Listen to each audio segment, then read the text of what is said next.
रमजानुल मुबारक में भी वो नमाजें नहीं पढ़ते।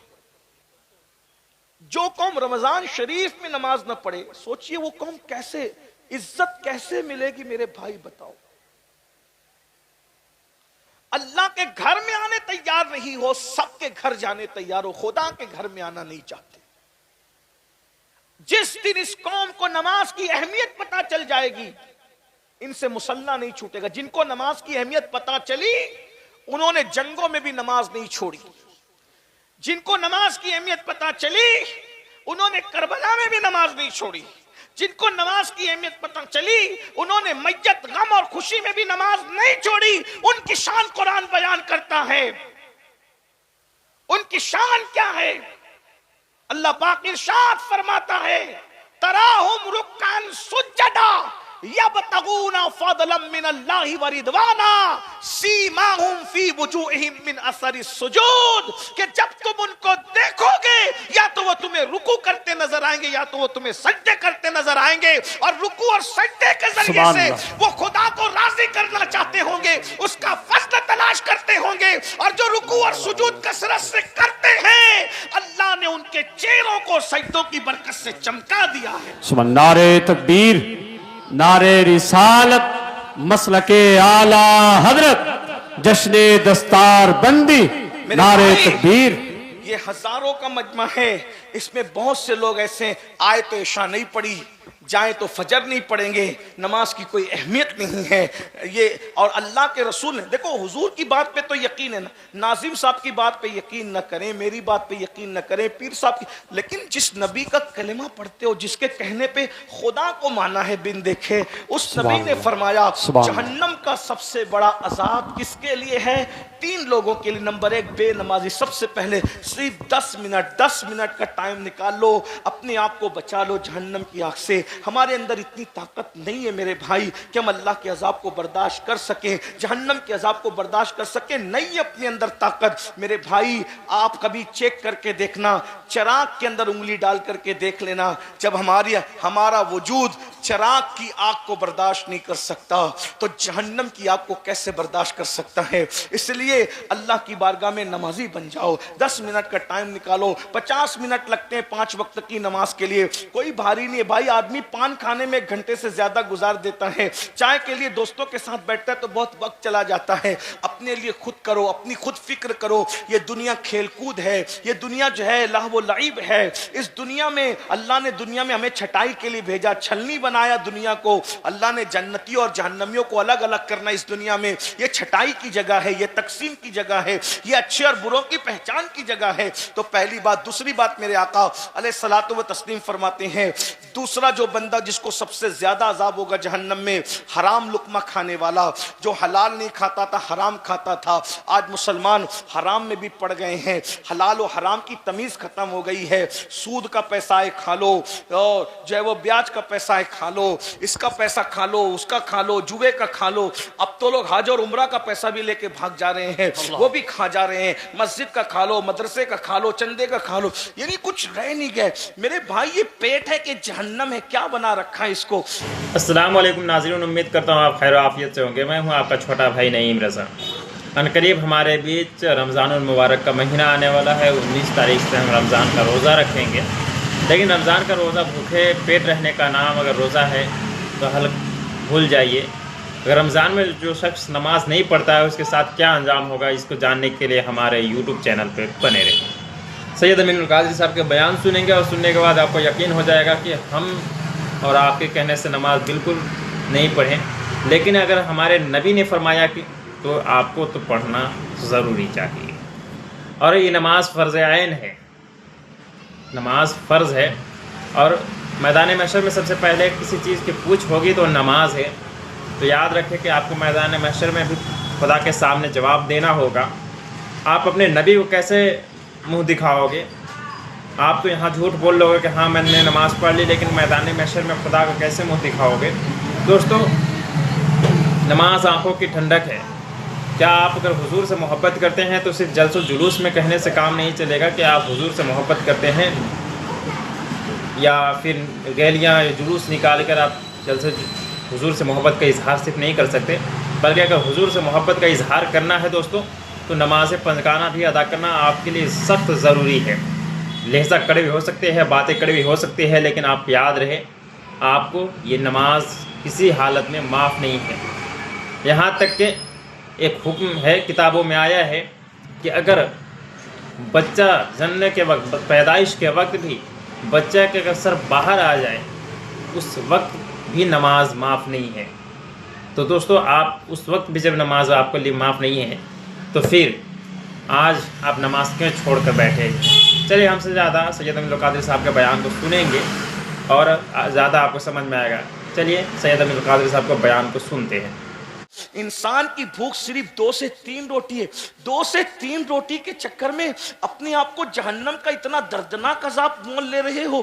जरा बताओ तो सही, क्या जरूरी है अच्छा खाना, लजीज खाना? मेरे भाई, हलक तक के लज्जतें रहती है खाने की। हलक के नीचे जो बिरयानी का अंजाम है वही सूखे टुकड़ों का अंजाम, जो सूखे टुकड़ों का अंजाम वही बिरयानी का अंजाम, जो सूखे लुकमे का अंजाम वही तर लुकमे का अंजाम। ये एक उंगल जितनी जबान की लज्जत की खातिर यार को नाराज क्यों करते हो? अल्लाह को नाराज क्यों करते हो? आज कहते हो हमें इबादत की तौफीक नहीं है। इतनी तकरीर सुनते हैं, बस अब कमर कस लेंगे। तकरीर सुनी ना, कमर अब सुबह से नमाज पढ़ना है मगर अल्लाह आने नहीं देता मस्जिद में। वजह इबादत की तौफीक जो छीन गई है ना, उसमें एक सबसे बड़ी वजह हलाल लुकमे का पेट में न जाना है। अल्लाह अल्लाह हलाल से दूर हो जाना है। एक मर्तबा सरकार बाबा फरीदुद्दीन गंजे शक्कर रहमतुल्लाहि ताला अलैह, बाबा फरीद, आप गूलर को उबाल करके उस पे नमक डाल के खाते। एक दिन नमाज पढ़ी, नमाज में मजा नहीं आया, नमाज में मजा नहीं आया। तो आपने बुलाकर मुरीदों को पूछा, आज नमाज में मजा नहीं आया, खाना कहां से आया? कहा हुजूर खाना तो वही था। देखिए बाबा फरीद वुजू चेक नहीं कर रहे हैं, गुस्ल चेक नहीं कर रहे हैं, क्या चेक कर रहे हैं? लुकमा। पता है कि इबादत की असल जो जड़ और जान है वो लुकमा है। जो कौम ऑटो के मामले में 1500 2-2 रुपए में बिक जाए, हैं बताए ना, कितने सस्ते हो गए। लोग हुकूमत दे के खरीदना चाहते थे तो भी तुम टस से मस नहीं होते थे। 2-2 हजार में बिक रहे हो, अपनी हैसियत तो देख। लोग कहते हैं बाजार मुस्तफा में बिकने के बाद कोई नहीं बिकता। मैंने कहा बिके तो सही ना, जो बिकता है वो नहीं बिकता। जो न बिका हो तो फिर वो तो बिकता ही रहेगा। बहुत मजा आता है ना ये शेर सुनने में, तुमने खरीद कर मुझे अनमोल कर दिया, तो नबी ने तुम्हें खरीदा कब है? अगर तुम रसूलुल्लाह से दूर हो, हुजूर से अपना रिश्ता क्या रखा रहे? 1500 रुपए में तो अच्छी मुर्गी खानदानी नहीं मिलती भाई। खानदानी आदमी क्या बिकेगा 1500-2000? कहां पहुंच गए? अपनी अहमियत का अंदाजा करो। दुनिया में कोई पैदा ना हुआ था मोहम्मद रसूलुल्लाह के गुलाम को खरीदने के लिए। बल्कि वक्त होता तो मैं अर्ज करता कि रोम के बादशाह ने 3 मुसलमान भाइयों में से एक भाई की कीमत लगाई थी कि हम तुम्हें आधी हुकूमत दे देंगे, तुम इस्लाम छोड़ दो। कहा इस जैसी करोड़ों हुकूमतें दे तो भी हम रसूलुल्लाह का नाम लेना न छोड़े। इस्लाम क्या चीज? सुभान अल्लाह, सुभान अल्लाह। और उसके बाद फिर दीन से बरगश्ता करने के लिए वजीर ने अपनी बेटी को दांव पे लगा दिया।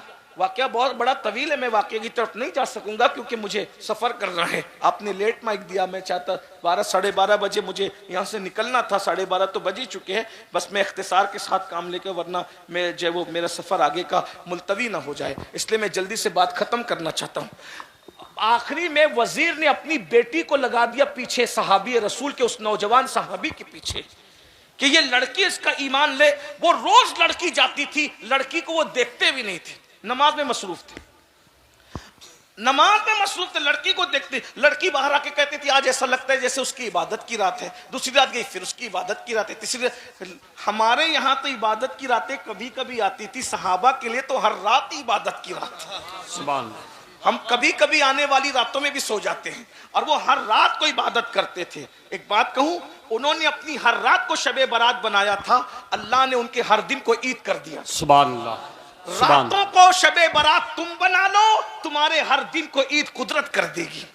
अगर हर दिन को ईद मनाना चाहते हो तो हर रात शबे कद्र कर लो, हर रात शबे बारात कर लो, हर रात इबादत की रात कर लो, हर रात आंसुओं की रात कर लो, हर रात गिड़गिड़ाने की रात कर लो, हर रात तौबा की रात कर लो। फिर सुबह देखना क्या बरकतें होगी। अल्लाह अकबर। ये सुबह जो कभी फरदा है कभी है इमरोज, नहीं मालूम कि होती है कहां से पैदा। वो सुबह जिससे लरसता है शबिस्तान वजूद, होती है बंदे मोमिन की अज़ा से पैदा। अल्लाह अकबर। लड़की पीछे लगा दी वजीर।